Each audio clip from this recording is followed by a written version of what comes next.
Hello all welcome to our channel. నేను ఈరోజు ఒక సింపుల్ అండ్ హెల్దీ బ్రేక్ఫాస్ట్ అయితే చేశానండి. అదేంటంటే చియా పుడ్డింగ్ అనమాట. ఈ చియా పుడ్డింగ్ అయితే టేస్ట్ చాలా చాలా బాగుంటుంది, అలాగే హెల్త్కి కూడా చాలా మంచిది. నేను ఈ పుడ్డింగ్స్ అయితే మార్నింగ్ బ్రేక్ఫాస్ట్కే కాకుండా అప్పుడప్పుడు డిన్నర్ టైంలో కూడా చేస్తూ ఉంటానండి. చాలా ఇష్టంగా తినేస్తాము పుడ్డింగ్స్ అయితే. నేను ఈ పుడ్డింగ్ ఎలా చేశానో సింపుల్గా చూపించేస్తాను, చూసేయండి. మనకి కావాల్సినన్ని కొబ్బరి ముక్కలు తీసేసుకోవాలండి, పచ్చి కొబ్బరి ముక్కలు. ఆ పచ్చి కొబ్బరి ముక్కల్ని బ్లెండర్లో వేసేసుకొని కావలసినన్ని వాటర్ వేసేసి మెత్తగా బ్లెండ్ చేసేసి ఫిల్టర్ చేసేసుకుంటే ఇలా కొబ్బరి పాలు రెడీ అయిపోతాయి. ఈ పాలల్లోకి తగినన్ని చియా సీడ్స్ వేసేసుకొని కలుపుకొని మూత పెట్టేసి ఫ్రిడ్జ్లో పెట్టేసుకోవాలండి.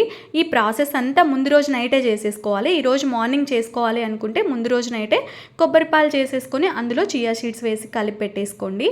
నెక్స్ట్ డే మార్నింగ్కి ఇలా చక్కగా నానిపోతాయి. ఆ కొబ్బరి పాలల్లో చియా సీడ్స్ చూసారు కదా, ఇలా చక్కగా నానయ్యి అందులోకి కొన్ని ఫ్రూట్స్ రెడీ చేసి పెట్టేసుకున్నాను. కొన్ని దానిమ్మ గింజలు, కొన్ని అరటికాయ ముక్కలు, ఇదేమో సీతాఫలం అనమాట. పల్పంతా తీసాను ఒక కాయకి. కొంచెం హనీ కూడా రెడీగా పెట్టేసుకున్నాను.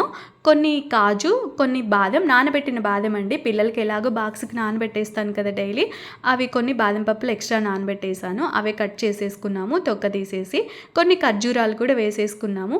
ఇంకా అవన్నీ ఇందులోకి వేసేసుకోవాలి. పుడ్డింగ్లో సీతాఫలం అయితే ఎప్పుడు ట్రై చేయలేదండి, వేరే ఫ్రూట్స్ వేసుకుంటూ ఉంటాము.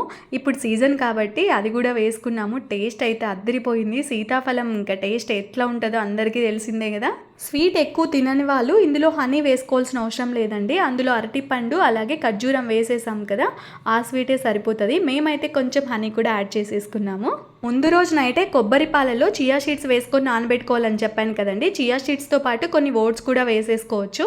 నేనైతే ఒక్కొక్కసారి ఒక్కొక్కలా చేస్తూ ఉంటాను. ఎక్కువగా అయితే ఓట్స్ కంటే ఇలానే చేస్తూ ఉంటాను. పిల్లలకి ఈరోజు ఓట్స్తో స్మూతీ అయితే చేశానండి. అది వీడియో అయితే తీయలేదు, నెక్స్ట్ టైం చేసినప్పుడు వీడియో తప్పకుండా పెట్టేస్తాను. పిల్లలకేమో dry fruits and oats smoothie, అలాగే మాకేమో ఇలా చియా పుడ్డింగ్ చేసేసాను.